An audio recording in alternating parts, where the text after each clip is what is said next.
ಸಿನಿಮಾಗಾಗಿ old getup ಅಲ್ಲಿ ಇದಾರಲ್ವಾ, ಅಂದ್ರೆ old getup ಅನ್ನ ಹಾಕಿದಾರಲ್ವಾ ದರ್ಶನ್ ಅವರು, ಆ ಒಂದು ಸಂದರ್ಭದಲ್ಲಿ ಅವರು ಮಧ್ಯಾಹ್ನದ ಊಟವನ್ನೇ ಮಾಡ್ತಿರ್ಲಿಲ್ಲ ಅಂತೆ, ಊಟವನ್ನೇ ಬಿಟ್ಟಿದ್ರಂತೆ ಮಧ್ಯಾಹ್ನ ಮಾಡೋದನ್ನ.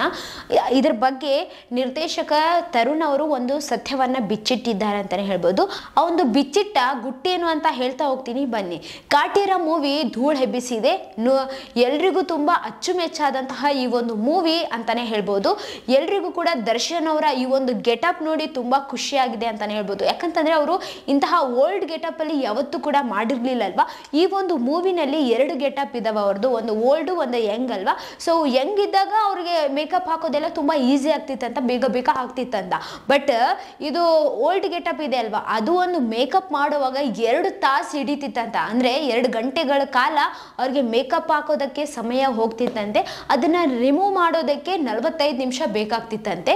ಈಗ ನಿರ್ದೇಶಕ ಆದಂತಹ ತರುಣ್ ಅವರು ಏನ್ ಹೇಳಿದ್ದಾರೆ ಅಂತಂದ್ರೆ, ಅವರು ಮಧ್ಯಾಹ್ನದ ಊಟವನ್ನೇ ಮಾಡ್ತಿರ್ಲಿಲ್ಲ ಈ ಒಂದು ಓಲ್ಡ್ ಗೆಟಪ್ ಹಾಕೊಂಡಿದಾಗ ಅಂತ ಹೇಳಿದ್ದಾರೆ. ಯಾಕಂತಂದ್ರೆ ಅವರು ಈಗ ಓಲ್ಡ್ ಗೆಟಪ್ ಹಾಕೋದಕ್ಕೆ 2 ತಾಸು ಬೇಕಲ್ವಾ, ಅಂದ್ರೆ ಮೇಕಪ್ ಮಾಡೋದಕ್ಕೆ.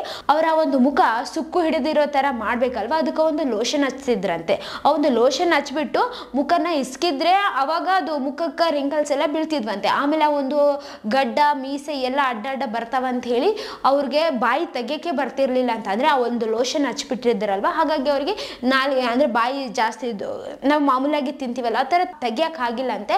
ಆಮೇಲೆ ಊಟ ಮಾಡುವಾಗ ಒಂದು ಮೀಸೆ ಗಡ್ಡ ಅಡ್ಡ ಬರ್ತಿತ್ತಂತ. ಹಾಗಾಗಿ ನನ್ಗೆ ಕಂಫರ್ಟಬಲ್ ಆಗಿ ಊಟ ಮಾಡಕ್ ಆಗ್ತಿಲ್ಲ, ನಾನು ಮಾಡೋದಿಲ್ಲ ಅಂತ ಹೇಳಿ ದರ್ಶನ್ ಅವರು ಹೇಳಿದ್ರಂತೆ. ಹಾಗಾಗಿ ದರ್ಶನ್ ಅವರು ಈ ಒಂದು ಗೆಟಪ್ ಹಾಕಿದಾಗ ಊಟನೇ ಮಾಡ್ತಿರ್ಲಿಲ್ಲ ಅಂತೆ. ಇದೇ ಇದರ ಒಂದು ಗುಟ್ಟಾಗಿತ್ತಂತಾನೆ ಹೇಳ್ಬೋದು. ನಿರ್ದೇಶಕ ತರುಣ್ ಅವರು ಹೇಳ್ಕೊಂಡಿದ್ದಾರೆ, ಇಂಥ ಕಷ್ಟಪಟ್ಟು ಈ ಒಂದು ಪಾತ್ರವನ್ನು ಮಾಡಿದ್ದಾರೆ, ಎಲ್ರಿಗೂ ಕೂಡ ಅಚ್ಚುಮೆಚ್ಚಾಗಿದೆ, ತುಂಬಾ ಧೂಳೆಬ್ಬಿಸ್ತಿದೆ ಅಂತಾನೆ ಹೇಳ್ಬೋದು. ಎಲ್ಲರ ಅಚ್ಚುಮೆಚ್ಚಿನ ಮೂವಿ ಇದೆ ಅಂತಾನೆ ಹೇಳ್ಬೋದು. ಇದೇ ತರ ಮತ್ತಷ್ಟು ವಿಡಿಯೋಸ್ಗಾಗಿ ನಮ್ಮ ಚಾನಲ್ ಅನ್ನು ಲೈಕ್ ಮಾಡಿ, ಶೇರ್ ಮಾಡಿ, ಸಬ್ಸ್ಕ್ರೈಬ್ ಆಗಿ. Thank you.